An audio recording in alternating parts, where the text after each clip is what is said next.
വാർത്തയിലേക്കാണ്. ഇടുക്കി മൂന്നാറിൽ BMSന്റെയും BJPയുടെയും നേതൃത്വത്തിൽ മൂന്നാർ പോലീസ് സ്റ്റേഷനിലേക്ക് പ്രതിഷേധ മാർച്ച്.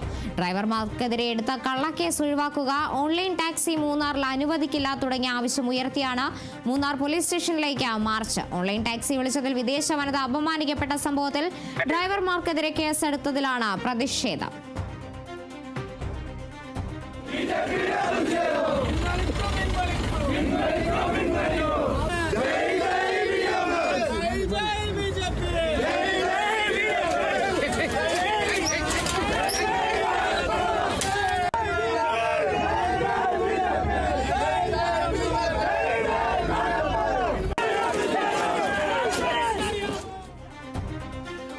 വിവരങ്ങളുമായി ബിനീഷ് ആന്റണി ചേരുന്നുണ്ട്. ബിനീഷ്, നിലവിലെ സാഹചര്യം എങ്ങനെയാണ്?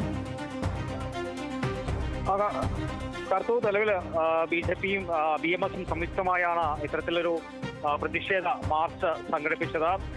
നിലവിൽ ഇവിടെയുള്ള ഡ്രൈവർമാർ 3 ഡ്രൈവർമാർക്കെതിരെ പോലീസ് ശക്തമായ നടപടി സ്വീകരിച്ചിരുന്നു. ഇവരുടെ ലൈസൻസ് റദ്ദാക്കാനുള്ള നടപടിയടക്കം സ്വീകരിച്ച ഒരു സാഹചര്യത്തിൽ തന്നെയാണ് ഈ പ്രതിഷേധ മാർച്ച് BMSന്റെയും BJPയുടെയും നേതൃത്വത്തിൽ പോലീസ് സ്റ്റേഷനിലേക്ക് സംഘടിപ്പിച്ചത്. കള്ളക്കേസ് ഒഴിവാക്കുക, അതോടൊപ്പം തന്നെ ഓൺലൈൻ ടാക്സി ഇവിടെ ഓടാൻ അനുവദിക്കില്ല തുടങ്ങിയ വിവിധ ആവശ്യങ്ങൾ ഉന്നയിച്ചാണ് ഇത്തരത്തിൽ ഒരു പ്രതിഷേധ മാർച്ച് സംഘടിപ്പിച്ചത്. പോലീസ് സ്റ്റേഷന്റെ കവാടത്തിൽ തന്നെ പോലീസ് ബാരിക്കേഡ് തീർത്ത് പ്രതിഷേധക്കാരെ തടയുകയായിരുന്നു. പിന്നീട് പ്രതിഷേധക്കാർ ഇതിൽ ആവശ്യം ഉന്നയിക്കുന്നത് ഇവർക്ക് ഈ 3 ഡ്രൈവർമാരുടെ ലൈസൻസ് എന്തുകൊണ്ട് റദ്ദാക്കുന്നു, അതിനുള്ള കൃത്യമായ നടപടി എന്താണ്, ഇതിനുള്ള കൃത്യമായ കാരണം വ്യക്തമാക്കണം, അതോടൊപ്പം തന്നെ ഡ്രൈവർമാർക്കെതിരെ എടുത്ത കള്ളക്കേസ് ഒഴിവാക്കുക തുടങ്ങിയ ആവശ്യങ്ങൾ തന്നെയാണ് ഇവർ ഉന്നയിക്കുന്നത്. ഏതായാലും മൂന്നാർ പോലീസ് ശക്തമായ നടപടിയായിട്ട് തന്നെയാണ് മുന്നോട്ട് പോകുന്നത്. കാരണം ഇതുവരെ 14 പേർക്കെതിരെയാണ് ഈ ലൈസൻസ് റദ്ദാക്കാനും വാഹനത്തിന്റെ പെർമിറ്റ് ക്യാൻസൽ ചെയ്യാനും 3 കേസുകളിലായി പോലീസ് ഇപ്പോൾ നടപടി സ്വീകരിച്ചിട്ടുള്ളത്. മൂന്നാർ മറയൂരിൽ നടന്ന വിനോദസഞ്ചാരികൾക്കെതിരെ ആക്രമണത്തിൽ 8 പേർ ഇപ്പോഴും അറസ്റ്റിലാണ്. ഇവർക്കെതിരെ ഇതിലെ 8 പേർക്കുള്ള ലൈസൻസ്, ഡ്രൈവർമാരുടെ ലൈസൻസ് റദ്ദാക്കണം.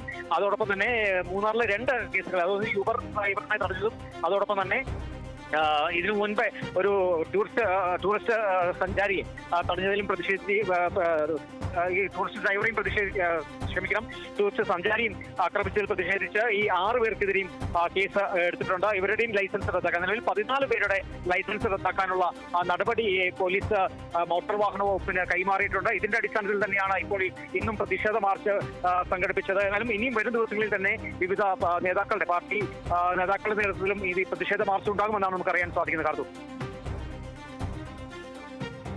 ശരി, വ്യക്തമാണ്. ബിനീഷ് ആന്റണിയാണ് വിവരങ്ങൾ നൽകിയത്.